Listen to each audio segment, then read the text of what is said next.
নমস্কার বন্ধুরা, আজকে তোমাদের সাথে চিংড়ি মাছ দিয়ে পটলের একটি দারুণ রেসিপি শেয়ার করব। আজকের রেসিপি আমার চিংড়ি পটলের দোরমা। চলো রেসিপিটি শুরু করা যাক। আর পটলের দোরমা বানানোর জন্য আমি এখানে প্রথমে দেখো পরিমাণ মতো পটল নিয়ে নিয়েছি, আর এখানে আমি মাচার পটল ব্যবহার করছি। এরপর দেখো একটা ছুরির সাহায্যে পটলের উপরের খোসাটা ভালো মতো করে একটু ছাড়িয়ে নেব।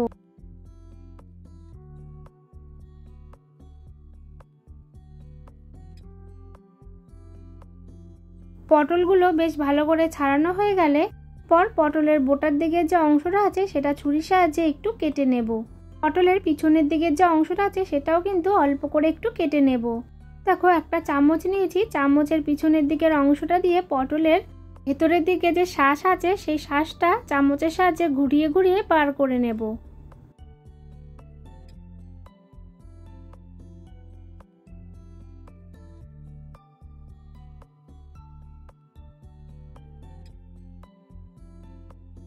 এরপর দেখো পটলগুলোকে বেশ ভালো করে ধুয়ে পরিষ্কার করে রেখেছি।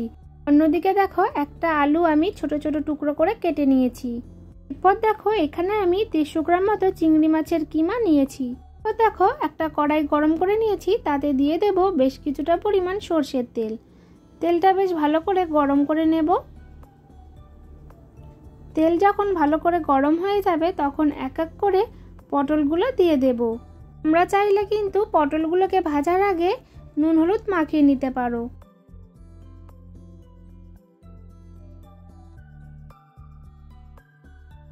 কড়াইতে পটলগুলো দিয়ে দেওয়ার পর একটু নাড়াচাড়া করে নেব। দিয়ে দেব 1 চামচ নুন আর 1 চামচ হলুদ গুঁড়ো দিয়ে ভালো করে একটু নাড়াচাড়া করে নেব।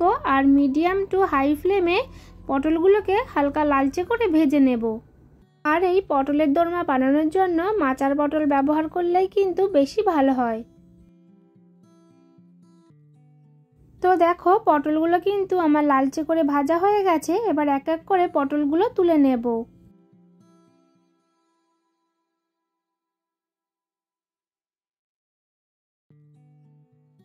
দেখো ওই একই তেলের মধ্যে যে ছোট ছোট টুকরো করে আলু কেটে রেখেছিলাম সেই আলুটা দিয়ে দেব।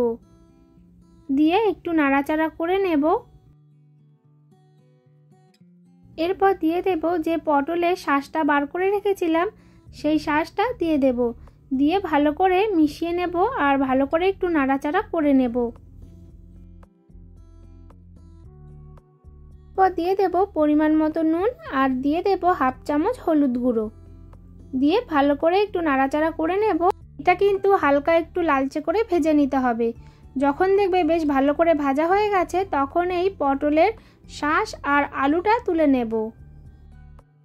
দেখো পটলের দোরমার জন্য পুরটা রেডি করে নেব। তার জন্য কড়াইতে তেল গরম করে দিয়ে দিচ্ছি পেঁয়াজ কুচি। এখানে আমি একটা মিডিয়াম সাইজের পেঁয়াজ কুচি ব্যবহার করছি। পেঁয়াজটা একটু লালচে করে ভেজে নেব। আর যখন দেখবে পেঁয়াজটা একটু ভাজা হয়ে গেছে তখন যে চিংড়ি মাছের কিমাটা রেখেছিলাম সেই চিংড়ি মাছের কিমাটা দিয়ে পেঁয়াজের সাথে একটু ভাজা ভাজা করে নিতে হবে। দেখবে চিংড়ি মাছটা বেশ একটু ভাজা ভাজা হয়ে এসছে তখন এতে দিয়ে দেব 1/2 চামচ আদা কুচি আর 1/2 চামচ রসুন কুচি দিয়ে চিংড়ি মাছ আর পেঁয়াজের সাথে ভালো করে মিশিয়ে নেব। এবার দেখো দিয়ে দেব টমেটো কুচি আর কিছু রেগুলার মশলা অ্যাড করব। তার জন্য দিয়ে দিচ্ছি 1 চামচ জিরে গুঁড়ো, 1 চামচ ধনে গুঁড়ো আর 1 চামচ লাল লঙ্কা গুঁড়ো দিয়ে ভালো করে মিশিয়ে নেব।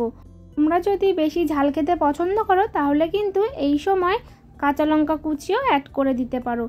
দেখো দিয়ে দেব ভেজে রাখা আলু আর পটলের শাঁস দিয়ে ভালো করে চিংড়ি মাছ আর মশলার সাথে মিশিয়ে নেব। ভালো করে কিন্তু মিশিয়ে নিতে হবে। আমার নুনটা একটু চেক করে নেবে। তো দেখো আমার নুনটা একটু কম হয়েছিল তাই এই সময় অল্প একটু নুন অ্যাড করে দিলাম। তো দেখো আমার পুরটা রেডি হয়ে গেছে। এবার পুরটা একটা প্লেটের মধ্যে নামিয়ে নেব আর পুরটা বেশ ভালো করে একটু ঠান্ডা করে নেব। তো দেখো পুরটা আমার ঠান্ডা হয়ে গেছে। এবার এক এক করে পটলের মধ্যে পুরটা ভরে নেব।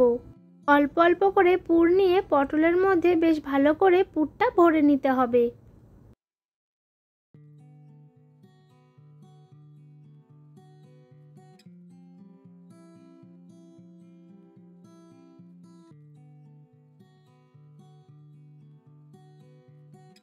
তো দেখো সব কটা পটলের মধ্যে কিন্তু আমার পুর ভরে নেওয়া হয়ে গেছে। অন্যদিকে কড়াইতে আবারও বেশ কিছুটা পরিমাণ তেল গরম করে নিয়েছি, তাতে কিছু গোটা গরম মশলা ফোড়ন দিয়ে দেব।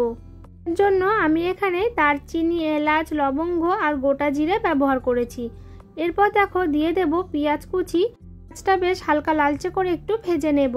তোমরা চাইলে এখানে কিন্তু পেঁয়াজ বাটাও ব্যবহার করতে পারো। তো দেখো পেঁয়াজটা বেশ ভালো করে ভাজা হয়ে গেছে। এবার আমি এখানে দিয়ে দেব আদা, কাঁচা লঙ্কা আর রসুন বাটা। এখানে আমি 1.5 চামচ মতো আদা রসুনের পেস্ট ব্যবহার করছি। তো দেখো ভালো করে পেঁয়াজের সাথে মিশিয়ে নেব। ততক্ষণ না পর্যন্ত আদা রসুনের কাঁচা গন্ধ চলে যাবে ততক্ষণ পর্যন্ত কিন্তু এটা একটু নাড়াচাড়া করে নেব। আদা রসুনের কাঁচা গন্ধ চলে যাওয়ার পর এখানে আমি একটা টমেটো কুচি অ্যাড করছি। তোমরা চাইলে কিন্তু টমেটো কুচির বদলে টমেটো পেস্টও ব্যবহার করতে পারো। এরপর দেখো দিয়ে দেব 1 চামচ জিরে গুঁড়ো, 1 চামচ ধনে গুঁড়ো আর 1 চামচ হলুদ গুঁড়ো।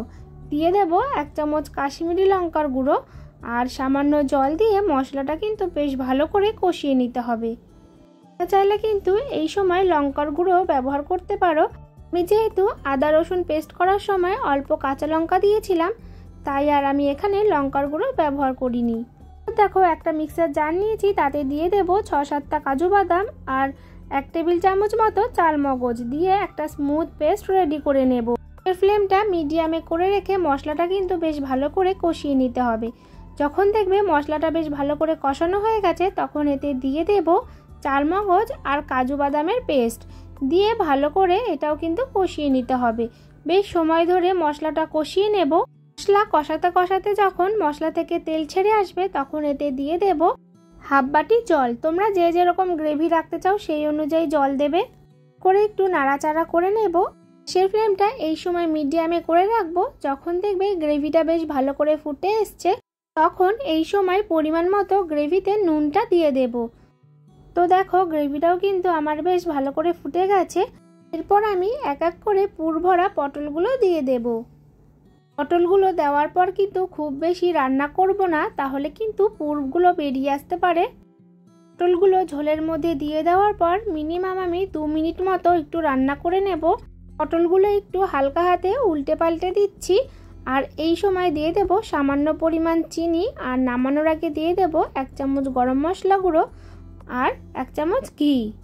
হালকা হাতে নাড়াচাড়া করে নেব আর একটু ফুটিয়ে নিলে আমাদের কিন্তু রেডি হয়ে যাবে চিংড়ি পটলের দোরমা।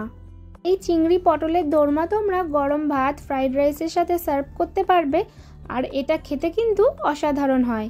আজকে তোমাদের এই চিংড়ি পটলের দোরমা রেসিপিটি কেমন লাগলো অবশ্যই কিন্তু কমেন্ট করে জানাতে ভুলো না। আমার চ্যানেলের রেসিপিগুলো যদি তোমাদের ভালো লেগে থাকে তাহলে চ্যানেলটা অবশ্যই করে লাইক, শেয়ার, সাবস্ক্রাইব করে দিও। আবারও দেখা হবে নতুন কোনো রেসিপির সাথে।